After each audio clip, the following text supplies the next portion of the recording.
the Special Secretary of Medical Education. Shravan Hardikar will be presenting on the e-registration for document registration. And Prashant Sharma will be presenting on Chikitsa Setu. So without much ado, let me invite Shravan Hardikar to make his presentation, please.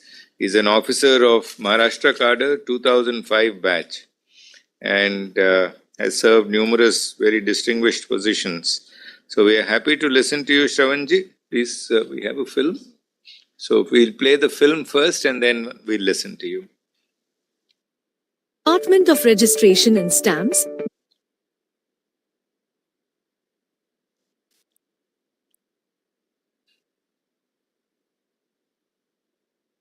of Maharashtra deals with document registration and stamp duty collection. The department strives to use modern technologies to provide efficient and transparent services to the citizens.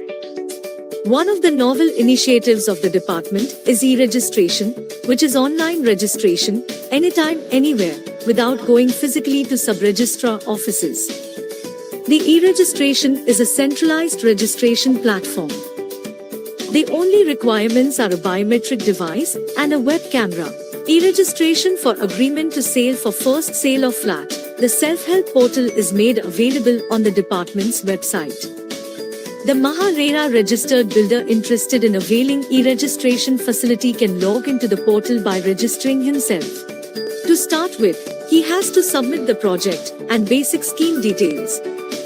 Then he has to enter the seller and identifier for the project. He has to upload the fixed annexure like all permissions, RERA certificates, project plan, etc. in PDF format. Then ESRO has to sign the document with the help of his digital signature. Builder can view his document in his dashboard. The document contains QR code, SR office seal, paging and numbering on every page, and finally with certificate of registration, which is digitally signed by the ESRO. He can also view Index 2 of the document, thus completing the process of document registration of agreement to sale of first sale of a flat. E-registration will bring a transparent and efficient system. To take it forward, e-registration platform will definitely bring the next technological transformation.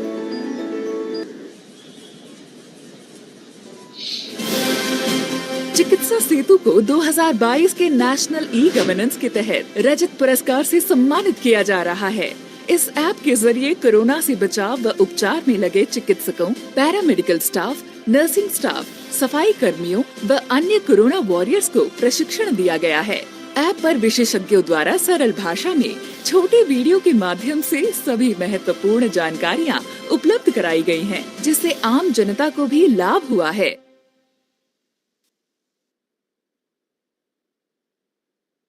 So I'll invite Mr. Shravan Hardikar ji to kindly make his presentation, please, in about 15 minutes.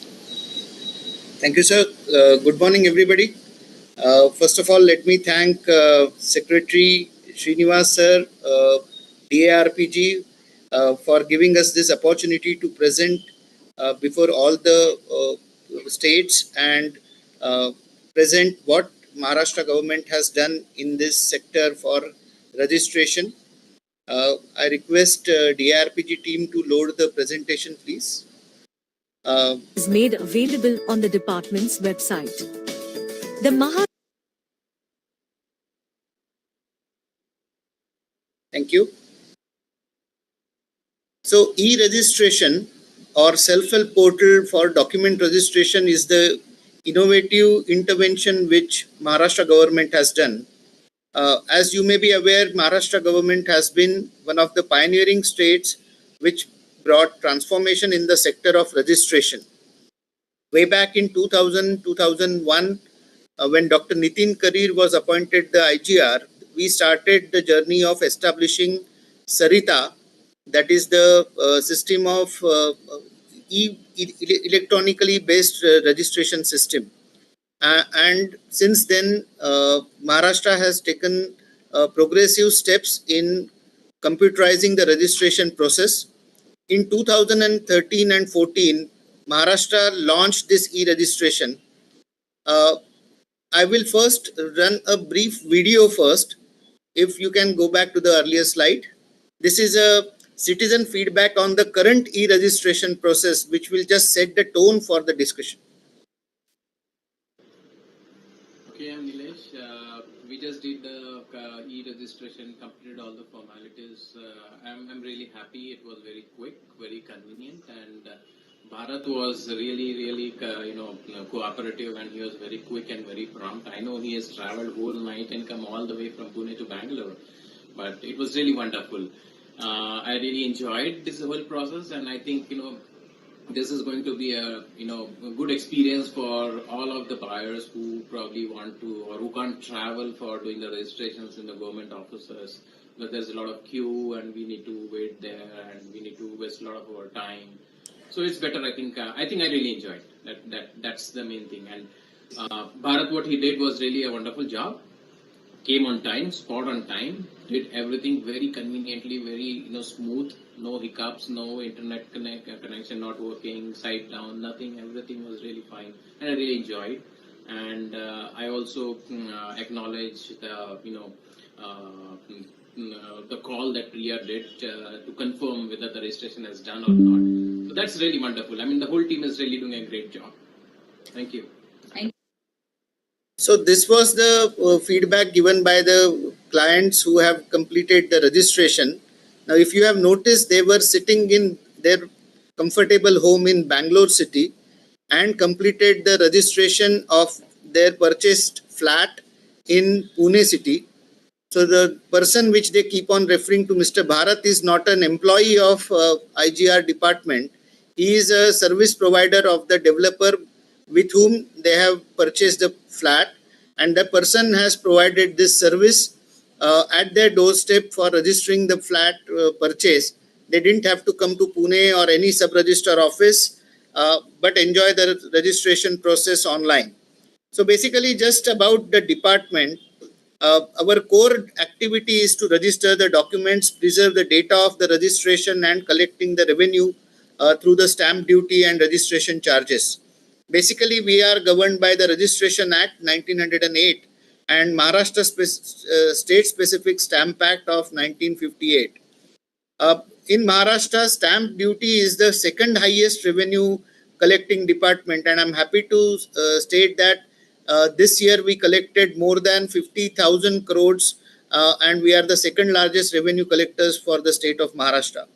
We operate through more than 500 offices in the state. Next. So what is e-registration? Now, most of the states have gone for computerization, and with NGDRS coming in, everybody will have a common platform for registration. But e-registration takes you a step further. Basically, it helps you help the citizen not to visit the registrar office and complete the registration process sitting at home or the builder's office. So what are the simple steps in that? There are two sides. There are the builder side activities and the registrar side activities, which are done at respective sites or the offices or the residences of the citizen registering. Basically, it involves preparation of the document, which is a key step, online payment of the stamp duty and registration charges, online execution. Now, this is a very important step because we are all used to executing the document by physically signing them or taking the thumbprint. But here we are also taking the important step of executing the document online by using biometrics device or digital signature. Online identification using Aadhaar UID and online submission of the document. Sub-registrar then finishes the activities of registration by verifying the document, by verifying the identity online, by the use of Aadhaar verification, online verification of the payment, online registration process of embossing his stamps, and finally returning the document. This is the general flow of the activities done for the e-registration. The documents that are eligible at this stage are basically, we started with leave and license agreements, which are in large number being registered in Maharashtra, as they are made mandatory for registration. Then We started few years ago the agreement of sale between builder and purchaser. This is only allowed as of now for the first sale of the agreement to sale between builder and purchaser.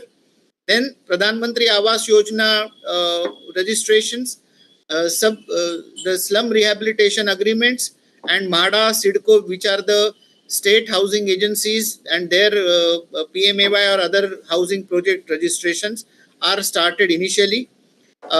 These are the documents which are simple, stereotype, and low risk, and that's why we started with these categories of documents. Next. This is the normal scene in any sub-registrar office across the states. They are all dingy, even though they are now getting air conditioned in Maharashtra, yet they are so crowded that nobody wants to visit them. But after e-registration, this is how the scenario changes. Next. People are sitting comfortably at home and they are completing the registration, or they are visiting the builder's office and completing the registration in their lounge, which is properly arranged by the developer. So far, we have completed registration of 60 lakh plus documents up till now. If you can see the progress, the live-in license was launched way back 2014. The e-registration of live-in license agreement started, and in 2021-22 the major breakthrough happened, for which we won the current National eGovernance Award, and that was to create a form builder or the self-help portal. Now, the difference between e-registration of live-in license and the current system is that live-in license was a simple document. Fixed template was being used for the registration of live-in license document. Now the templatized documents can be repetitively registered, and this was what our experience was till 2021. But the builders who are doing the sale of agreement, first sale of flat, individual builders choose to prepare their own documents. They invest and spend a lot of money on lawyers and legal firms for preparing their documents, which are intricate with lot of terms and conditions. And because of this, the registration was not going further because there was mandatory template requirement. But we removed this template requirement and we allowed the builders to prepare their own template on the website, on e-registration website. They could prepare their own form, and with the help of this template and form builder, the whole flow of e-registration was recasted through self-help portal, and now it is in the readiness where you can actually create any kind of a document, template online, send through the registration, e-registration flow, and you can complete the self-registration. Eventually, it is the department and the state which will have to take which category of documents are now allowed to be allowed for the e-registration completed without visiting the sub-registrar office. As you can see, this year we have so far completed 9 lakh documents so far. 30% of the total documents are now getting e-registered. People are getting 30% of the people are getting this kind of a services. Next. The infrastructure that is required is very minimal. IT infrastructure required at the developer site includes only the PC and the printer, internet connectivity, web camera, biometric reader, and the digital signature of the developer. We also require some non-IT infrastructure, as UID of the executing parties is essential. It is a voluntary process under Aadhaar Act. Office space, document customization, qualified staff, and CCTV surveillance, just for the sake of security. Next. Developers which are registered under RERA Act are now getting permission. We started with minimum 20 documents to be registered, but now this criteria is also done away with. Any developer who is willing to register on the portal and complete the registration process for the first sale of agreement to sale of the flats, who has RERA registration, can go ahead with this e-registration facility. They just need to build certain pre-approved documents, the non-agricultural use permission, building permits, environmental clearances if any, MahaRERA registration, and completion certificate. These are the essential documents that they will have to upload. If the completion is not available, then they can do the commencement certificate as well. A process of e-registration is here simply explained. On the self-help registration portal, the builder will register himself, create his own profile, upload the project and property details.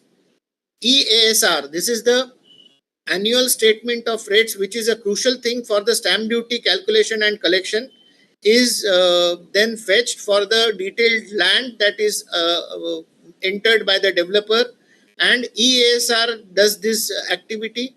So automatically the base rate or the circle rates are assigned for that project. Seller and the scheme details are then entered by the developer. Then he creates the template by using various fields. He uploads his template document, then creates the form for uploading the multiple entries whenever the clients come, tests the first template and submits the scheme details and template details first test document for the one-time approval of the Joint District Registrar. Joint District Registrar will normally go through the process. Most of the times it is found to be correct. If there are small errors, then only it is sent back for the query. Otherwise, it is approved, and then the actual registration process is completed by the builder staff at their office. I have already explained the flow of the e-registration previously. Next.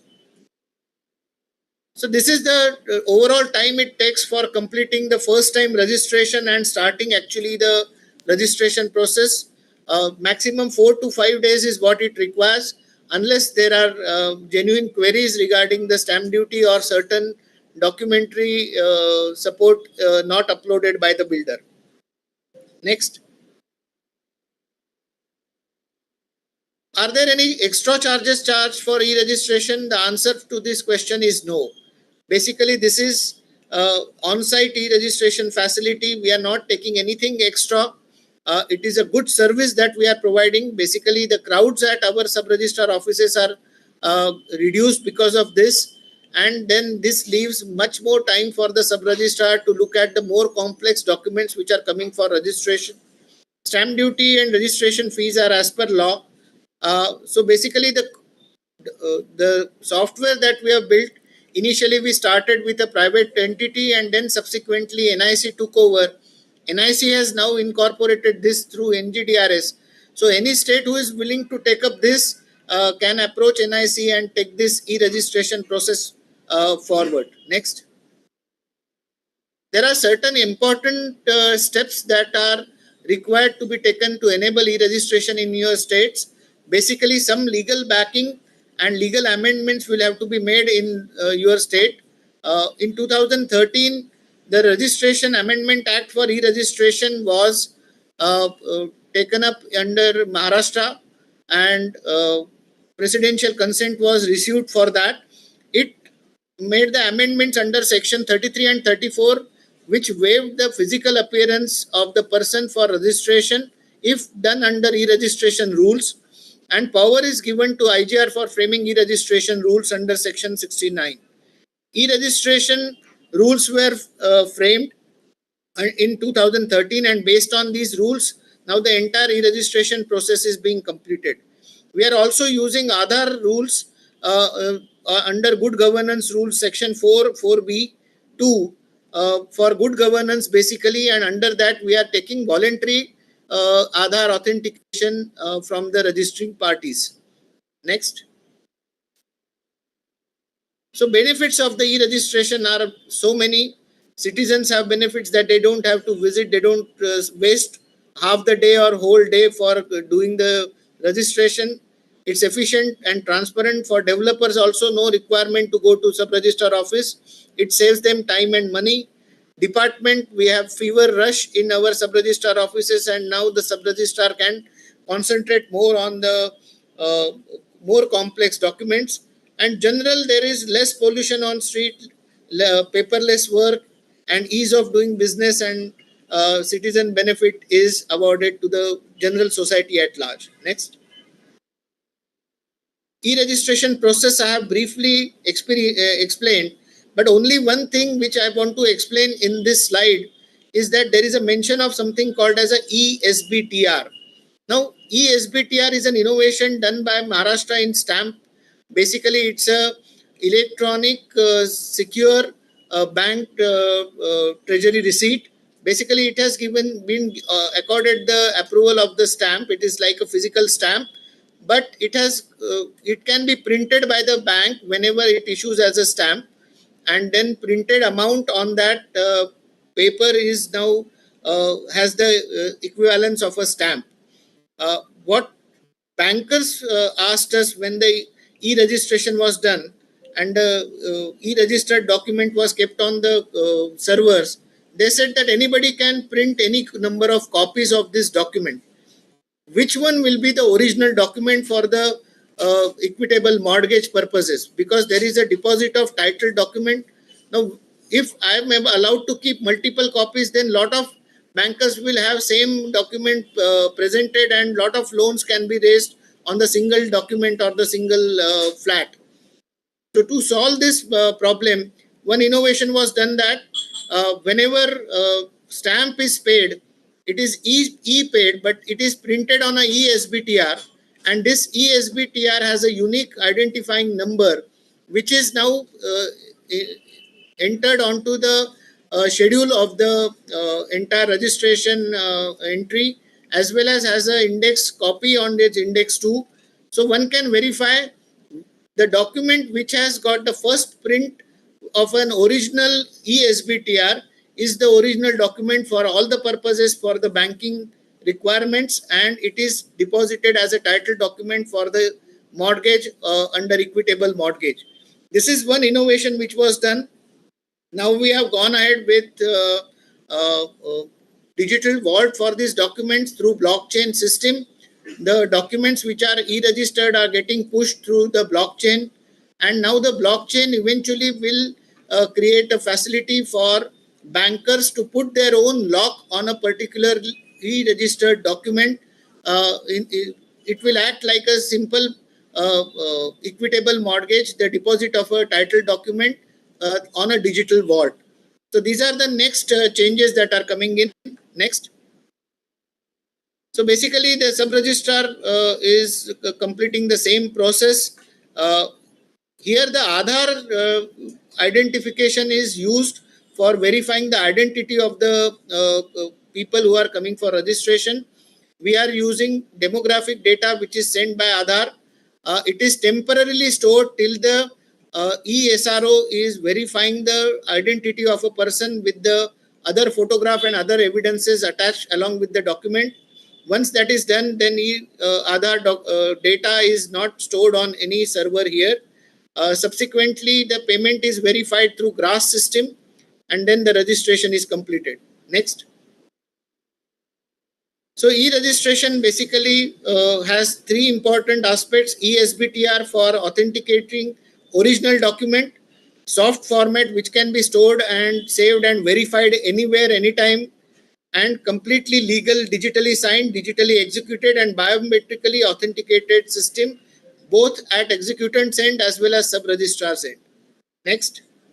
So future of e-registration, as I mentioned, today we are completed 30% of the registered documents are getting e-registered.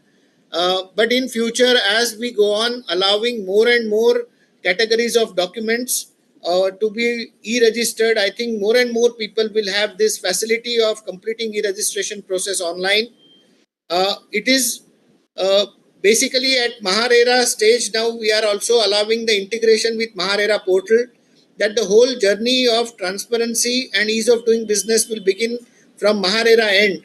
One can choose actually the project registered on Maharera directly from Maharera website and keep on entering the occupant houses on the Maharera website, so that people are not duped by the irregular developers by selling the same flat multiple times.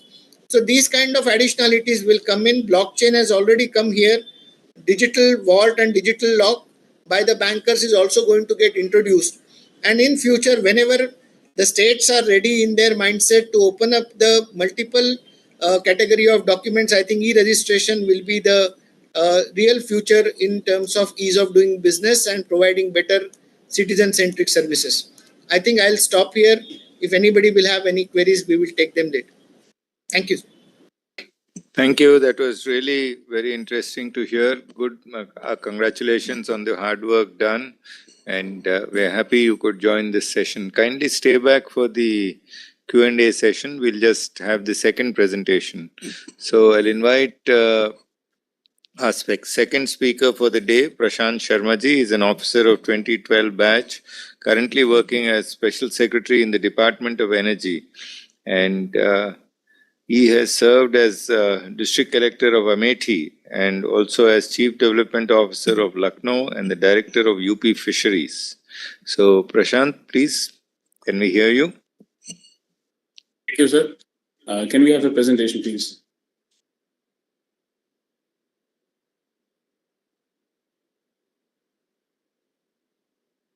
So the project was named, can we come to the title slide? Yes, please. Thank you. So the project is named Chikitsa Setu. And before I move ahead into the presentation, I would like to remind you of the times of COVID. It was a time like no other. It was an epidemic like no other. The world came to a standstill. And if you would remember, during the first wave, nobody had any clue what to do. There were no protocols on how to handle patients. There was no do's and don'ts available, not even for doctors. So everybody, doctors, hospitals, the common public, patients, their relatives, their attendants, everybody was in the dark, and there was an environment of fear and chaos. And it was then that we got the idea of developing this app. It's a very simple app. It's a very simple concept, but the best of ideas are often very simple, with complex processes behind, but we focused on simplicity more than anything else. Remember Google, it's nothing but just a search bar which gives you search results. Similarly, we thought, why not create a video repository of do's and don'ts for everybody, for all important stakeholders involved, for our Corona warriors, for the patients, for their relatives, for officers, for government, for hospitals, and so on and so forth. So with this ideology, with this thought process in mind, we set off to develop Chikitsa Setu. Next, please. Chikitsa Setu is a medical training app which has a simple objective to provide answers to frequently asked questions of Corona warriors. Corona warriors, if you remember, was an umbrella term used to define everybody who's involved in the management of COVID, be it doctors, nurses, ward boys, drivers of ambulances, the police officer or policeman standing outside the hospital, the Safai Karmi who's cleaning the road, who's cleaning the hospital, the medical waste disposal personnel. Everybody was termed Corona warrior, and everybody was wondering how to deal with this onslaught of this new disease about which nobody knows anything.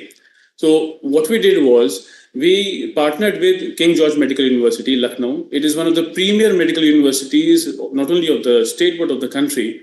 And we asked their experts to develop short videos on a bunch of questions. For these questions, we first circulated a survey amongst all our 75 districts of UP.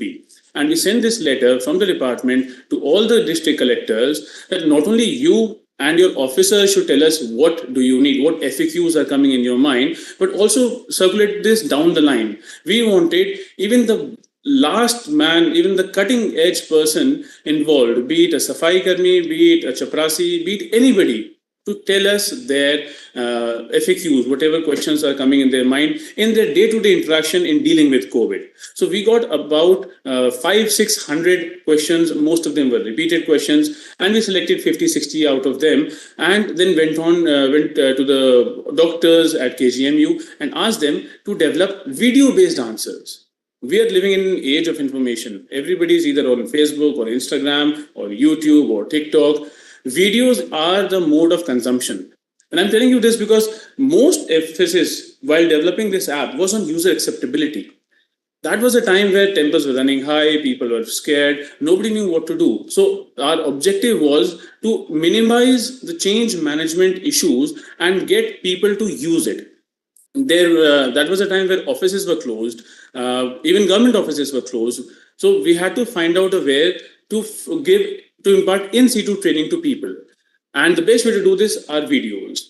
Another thing that we kept in mind was the decreasing attention span of people. Gone are the days where you could ask people to sit down for 40 minutes, 50 minutes and listen to a lecture. In today's day and age, where 60-second reels are the norm, we decided that no video will be more than 2 minutes. If there's an exception, maximum 5 minutes. If it's going more than that, we will subdivide the question, subdivide the answer, so that all the videos are small, short, to the point, crisp. We even cut good morning, good evening, all salutations from the video so that it's to the point, crisp, so that acceptability is high. This really revolutionized the training of doctors, nurses, paramedical staff, Safai Karmi, and all other COVID warriors. We intentionally kept all the videos very lucid, simple. The instruction to the doctors at KGMU was that they should not use any complicated terminology, because this was a training app with videos which were used not only by doctors who can definitely understand medical terminology, but what about other personnel? So it was purposely kept that all instructions were kept in very simple, lucid manners, and even if there were terminologies or medical terms used, they were to be explained in simple terms. Another thing that we used was this was bilingual. We started with English and Hindi, since most doctors' education is imparted in English, but UP being a predominantly Hindi-speaking state, we definitely kept Hindi. And later on, we also allowed the facility to dub these videos and to develop the app in multiple languages, in regional languages as well. So as and when ICMR, AIMS and other top authorities of the government of India and government of states were coming up with guidelines, we were continuously churning out short videos and uploading them. So as a result, this app was also regularly kept up to date. Next. These are a few features which look very simple again, but a lot of thought went into these so that the acceptability and usability of this app becomes higher. We created a very simple, minimalistic, attractive, and intuitive user interface, just like Netflix or Amazon Prime Video, so that people don't have to learn anything new. People are already adept, people are already using Netflix, people are already using YouTube, even a rickshawala you will see using YouTube on their phones. So it was intentionally kept that the user interface and user experience would be kept same. It was replicable. It's just a bunch of videos, and the front end, the source code was very simple to replicate for other states and other issues as well.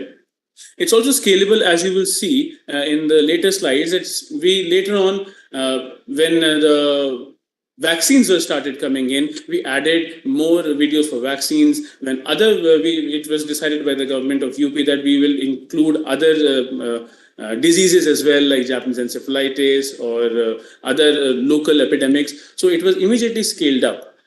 What did we have to do? We simply have to make more videos about the topic and put it in the database. And immediately everybody who has the app downloaded in the phone can see it. So scalability was very easy to do. Not only the government, it was the app was highly utilized and accepted and appreciated by private doctors as well. This was a surprise to us. We didn't go to Indian Medical Association, but one fine day we found a letter, the Chief Secretary found a letter from the Indian Medical Association chapter saying that they have come across this app and they're using it, and they have also disbursed it amongst their members so that they can use it. And that was a time where even private hospitals, private doctors were afraid, no staff was coming in. So this helped the staff gain some confidence in dealing with COVID patients as well. The architecture of the app was technology driven. There were no instructions issued in person. There was no need for people to come in. So technology was used so that its implementation was easier, its acceptability was quicker. Next, please.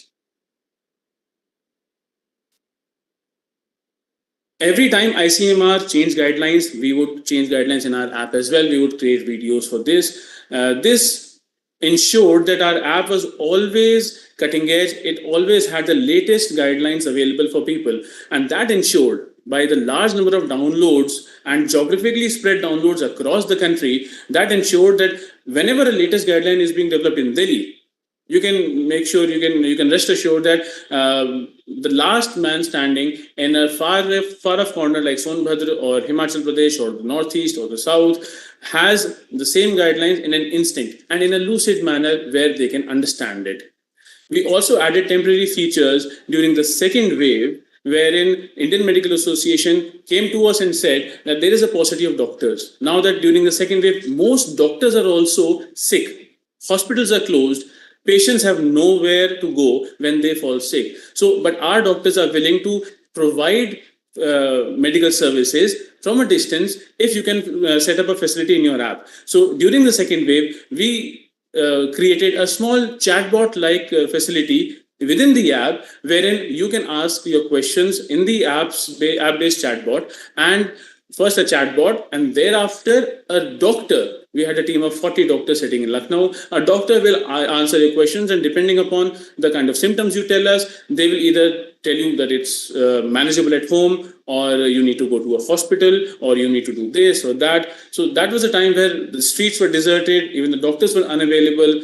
But thanks to this app, thanks to this temporary update, we were able to impart medical facilities and medical advice to patients sitting at home, with doctors also sitting at home. Herein comes the concept of Jan Bhagidari. Black, please. Herein comes the concept of Jan Bhagidari, where everybody came in. Like I said, we didn't ask the doctors to do this. We didn't ask the Indian Medical Association to do this. They did this on their own. That really gave us a lot of enthusiasm. Another point was, it's not too technical. We intentionally kept every advice very simple to use, and wherever it became too technical, we advised them to approach the nearest health facility. Next. I think I've already mentioned that the video length was intentionally kept short. The language was easy to understand. It was bilingual, with the facility that it can be more regional languages can be added at any point of time. We in fact used a facility, a free facility given by Google, which dubs our videos in real time in regional languages. So that was also done as a facility to other states. To enhance its reach, it was available on both the platforms, Android as well as iOS. And because of this, we saw a large number of downloads. Next. And I'm sorry, I haven't updated this presentation in a long time. The number of more than 1.5 lakh downloads is about 2.5 years old. Since it's no longer COVID anymore, I'm not keeping track how many downloads are there, but the number of downloads shot up to 1.5 lakhs and shot up to more than 1 lakh in a very short span of time, which told us that we're doing something really good, we're on the right track, and we should keep innovating, we should keep putting more videos in it. High user acceptability was ensured, or was visible by our rating in the App Store. This app is always rated 4.6 and above in both in App Store and Play Store. As a result, its acceptability was wide. We also had queries from other state governments, and we reached out to them. We helped them in developing, in tweaking it to their own state-specific apps. And this app was also launched after UP in other states like Uttarakhand, in Jammu and Kashmir, Jharkhand and Chhattisgarh also rolled out, issued letters to their personnel asking them to use it. It's a nice app. Similar letter was issued by the Ministry of Health, Government of India, asking all states to use this as a repository of information, which is highly useful for during COVID. As I already told you, Indian Medical Association voluntarily came up and appreciated it and circulated it. We, in that process, towards the end of COVID, we started exploring it in other areas as well. J stands for Japanese encephalitis. Next. These are a few letters issued by the states, Uttarakhand, Jharkhand, Chhattisgarh. We also got a commendation letter by the Honorable Chief Minister of Uttarakhand. Next. This is the Indian Medical Association. This is the KGMU letter, and that's the Government of India National Health Portal screen grab of Chikitsa Setu. Next. So what impact did it have? There are a number of stakeholders. There were a number of stakeholders during COVID, Department of Health and other government departments being one. So the biggest impact for them was that they could impart training very quickly without spending any money. Hardly any money was spent during the development of this app. King George Medical University gracefully charged us nothing for these videos. The software was developed by me. I charged nothing from the government for that and gave it free to use to the government. So zero money was used. Even if you want to replicate this in your own state or your own department or your own district, this costs next to nothing. It cost a few lakh rupees, which is nothing for the government. So without any cost in money terms and without any cost in time terms, you don't need to call in people. You don't need to get them to sit in a room in a large auditorium and tell them that this is the new SOP for COVID. These are the new guidelines. Immediately dissemination of information to all your stakeholders, all your people instantly. That was the largest impact on the department as well. Similarly, Indian Medical Association told us that private hospitals, private medical universities, and private doctors who are running their own clinics found this immensely useful. Their clinics during the second wave of COVID, they were deserted. Nobody was coming in. Their own doctors and paramedical staff was not coming in. But thanks to this, they were getting trained at home with the latest information. And when they came, they knew what to do. We got a lot of videos from a couple of medical universities across the country showing us that they have put a projector and asked all of their staff to sit in the open with social distancing and simply played all our videos. As a result, all our videos combined have a total viewership of more than 10 lakh. So that tells us what was the impact, what was the reach of this. And this was at a time where everybody had old people at home, young children, small children at home. Nobody wanted to get infected themselves because everybody was afraid. So this way, you could not only get trained, would also get answers to their FAQs, and the level of fear was coming down. They know that this is something manageable. So this was the impact on other stakeholders. We back please.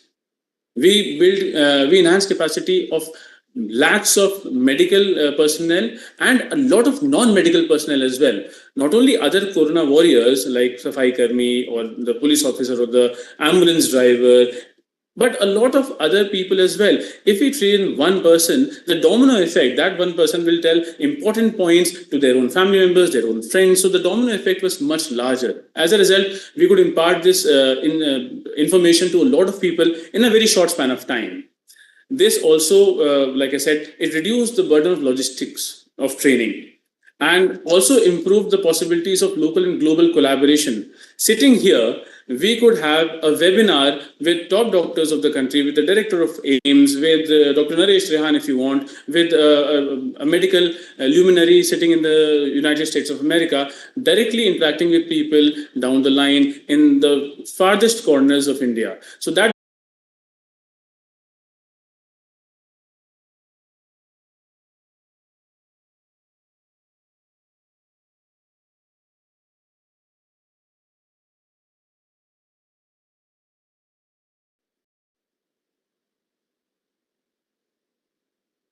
This meeting is being recorded. We upload them on YouTube. We thought we can have our own servers as well, but we will never be able to use. We will never be able to provide the services of server management and bandwidth management which Google would provide in YouTube. So we use YouTube servers and link that to our app. So without the need of constantly updating or bringing another update of the app, anytime we have another topic, we would simply make a video, put it in the database, and the next time you open your app, you will see one more video coming in a column called new videos. Next. After COVID was done, we figured out that this was a good thing to do, and we were in the process of enhancing it and including other areas as well.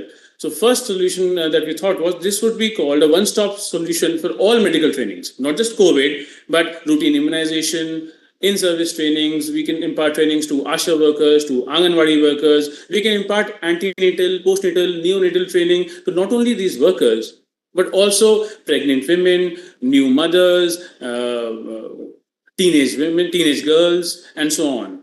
This was also found to be useful in local epidemics as well.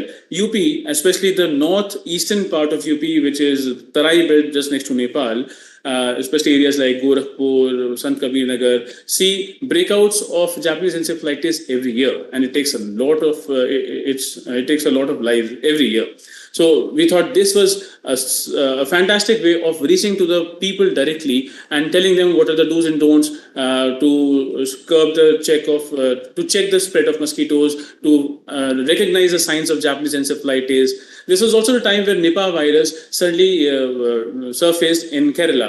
So local epidemics can also use Chikitsa Setu, wherein you can have local videos and target a particular geographical area using your app and understanding the download locations. You could have simply a system wherein you can select an area like Kerala, and you will have Kerala specific videos for Nipah. It can also be used in for future pandemics. Another area where we thought it would be highly useful was for first responders to emergency. The kind we see in Hollywood movies, wherein an ambulance comes and trained paramedical staff sits in the ambulances. They not only know how to immobilize you and transport you safely, they also can give you life-saving medicines and even CPR in the ambulance. So how do you train people? How do you train those first responders using this app? It's also very useful for citizens because you can now tell them what to do, what not to do for things like Japanese encephalitis. We also figured out a module for geriatric care. Everybody has old aged people in their houses. So what to do when your family member is 90 plus or 95 plus, is immobile. How do you get rid of bed sores? How do you change catheters? So these small do's and don'ts, now we can impart information, authentic, reliable information to people directly at their homes. Next. Now, that's about it. Thank you. If there are any questions, I would be glad to take them.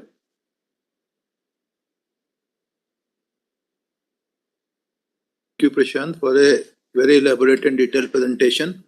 Actually, Chikitsa Setu qualifies for what we call as a simple yet effective initiative. So I'd like to now open the floor for questions and answers. Any questions from our colleagues in the web rooms?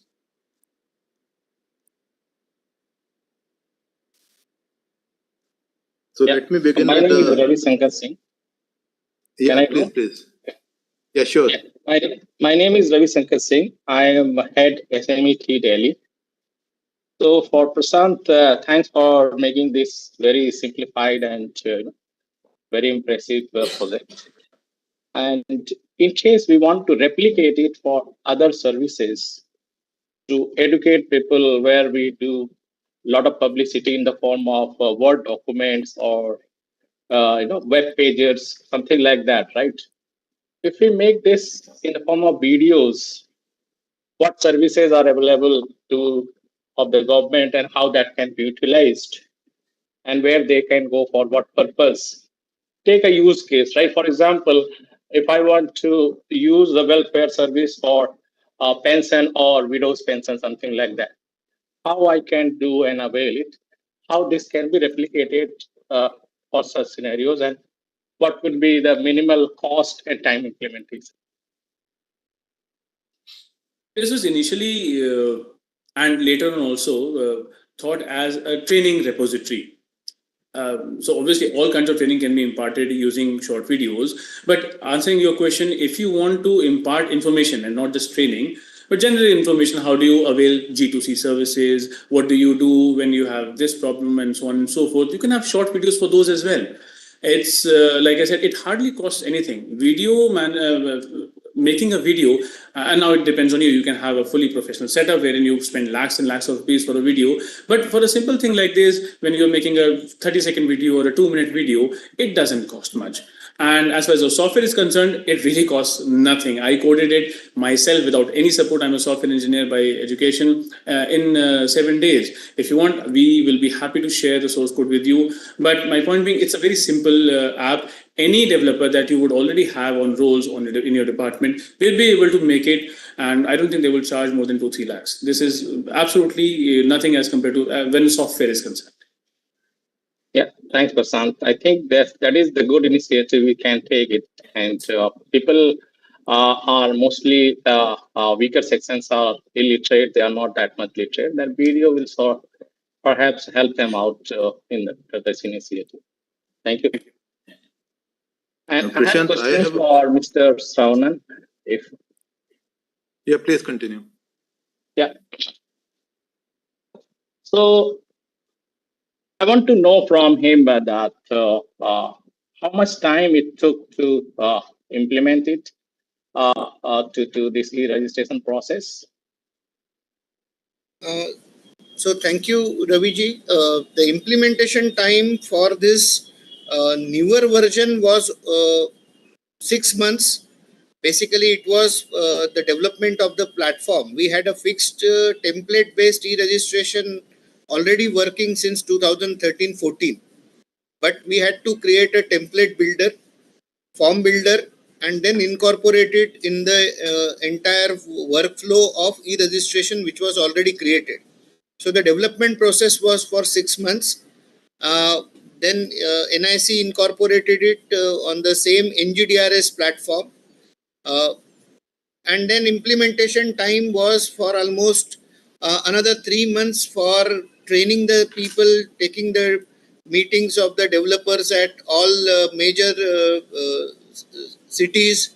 We started with Pune and Mumbai first, then other major cities like Thane, divisional headquarters like Nagpur, Aurangabad, Latur, Nashik and Kolhapur. So wherever there are much sales getting registered for the first sale, these are the cities where the trainings had to be conducted. We created a lot of training manuals.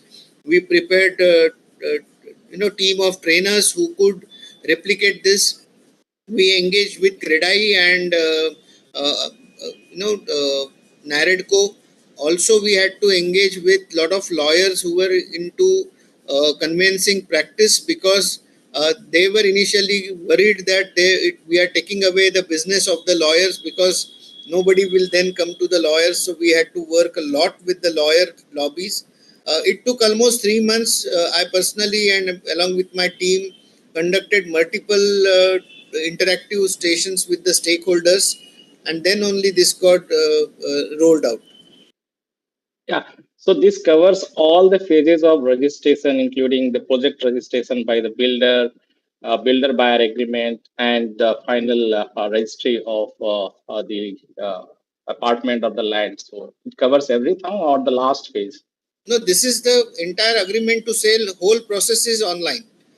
So it is right now the specific category of document only is opened. So basically, we opened it for the first sale only. The subsequent sale between the first buyer and the second are not yet allowed. We can do that also. It is technologically, it is now feasible to do any registration online. It is just the additional security safeguards that will have to be added, because the sale and registration is happening in absence of the registrar. So we have to make sure that there is no forceful registration happening, forceful sales happening, or forceful purchases getting registered, or fraudulent transactions getting registered in absence of the any witness. This also has no requirement of witness, since it is e-verification by using Aadhaar. So we don't need two witnesses to identify the person. And so we will have to eventually embed a video stream to safeguard the whole process. But this is now technologically, you can do any registration. Any document can be registered.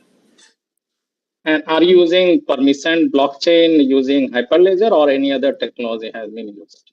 So we are using NIC implemented Hyperledger blockchain technology. Very simple technology. We have only created 2 nodes to begin with, but as and when the more and more requirement increases, we'll go on adding the nodes for the security purposes. So you mean to say there are only 2 parties in the permission network for approval? I think we can have a question from some other viewer also. It's Yeah, becoming one-on-one. So is there any other speaker, anyone in the web room who has a question from our speakers? So Prashantji, I have a small question to you.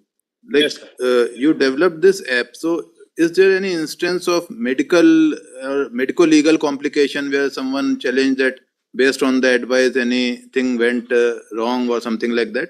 What was the legal position? And how do you recommend this as a, because this app is more in advisory in nature. So you want to place it as a permanently like a software or support system, or as a supplement to the existing medical setup? Where do you want to take it forward? That's a very pertinent question, sir. While developing this app, this question came up multiple times from multiple stakeholders, especially from the higher ups in the department. So we steered very clear from imparting medical advice. See, this is a training app. This is not a medical app.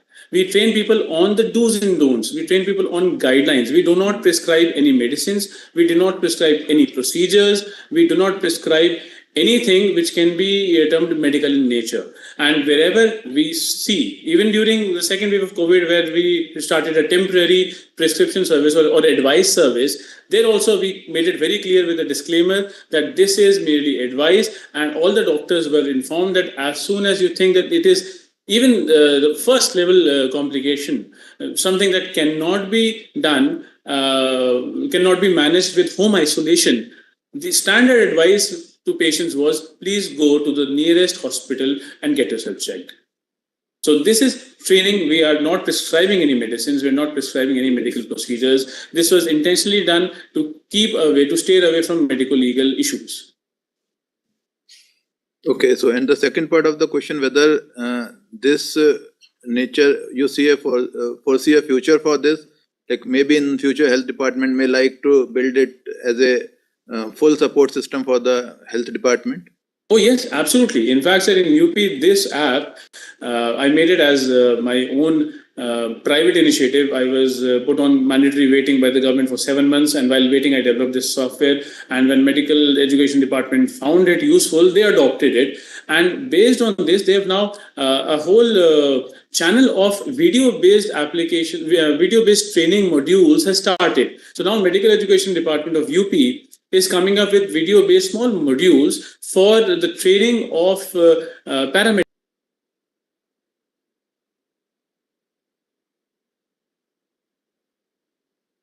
Certificates, not degree courses, not certificate courses like in the normal sense of certificate courses, but small certificates that, okay, this is a trained paramedical staff who has also done this short course of, let's say, 50 videos for handling X-ray patients or for handling orthopedic issues. So this has spurred a line of thought in video-based training. And like I said, while imparting training to personnel in the field, especially in a large state like UP, wherein the span from east to west is more than 800 kilometers, sitting in Lucknow, sitting in the headquarters and thinking that, okay, this module of training I've made, and I can be sure that the last person in the far off rural village along Nepal border would also have the same information, is foolish. Because you train master trainers here, then the master trainer goes to the district headquarters, he imparts training to some other person. The third person goes to the village and then imparts the training. So there's a sequence of long possibility of Chinese whisper. What training apps and training videos help is that the training module developed by the foremost expert reaches the point of contact, the cutting edge personnel directly. So there is no element of Chinese whisper. So trainings like Anganwadi trainings like A&M, ASHA workers, this is happening through these videos wherein the efficacy is higher, the speed is higher, cost is almost negligible or next to zero. So yes, there is a future. Okay, thank you. Acha, Shravanji, I have a small question to you. So, once your system is running for some time now, were there any technology challenges, like not exactly challenges, but instances of failure that you got across some cases where the ESBTR was duplicated or someone had manipulated the vault and done something? So, what was the outcome in forms of technology failures? Was there any, or it is 100% safe and secured as of now? As of now, sir, we have not encountered any complaints of any wrongdoings on e-registration platform. Yes, there were certain instances on leave-in license where the short payment of stamp duty was observed, but that too because we had created certain leeway for completing the work faster. In that, because huge load was coming to the each sub-registrars. So we had forgone the checking of the stamp duty whether paid fully or not, because of which there were some issues. But no forgery of any sort was yet reported because it is Aadhaar linked. Unfortunately, in physical registration cases, we encountered a lot of complaints of forgery, impersonation, and wrong documents used for registering someone else's properties or documents. But such kind of complaints have not yet come on e-registration platforms, sir. Okay, excellent. So now, since we are already past the time for this session, I would like to thank all the people who participated in this web conference, and especially our speakers, Shravan P. Hardikarji and Prashant Sharmaji. They made wonderful presentations, very innovative initiatives. And as usual, we look forward for getting such more wonderful initiatives in the future, and further outputs and further excellent initiatives from our speakers as well. Thank you, everyone. Thank you, sir. Thank you, everybody.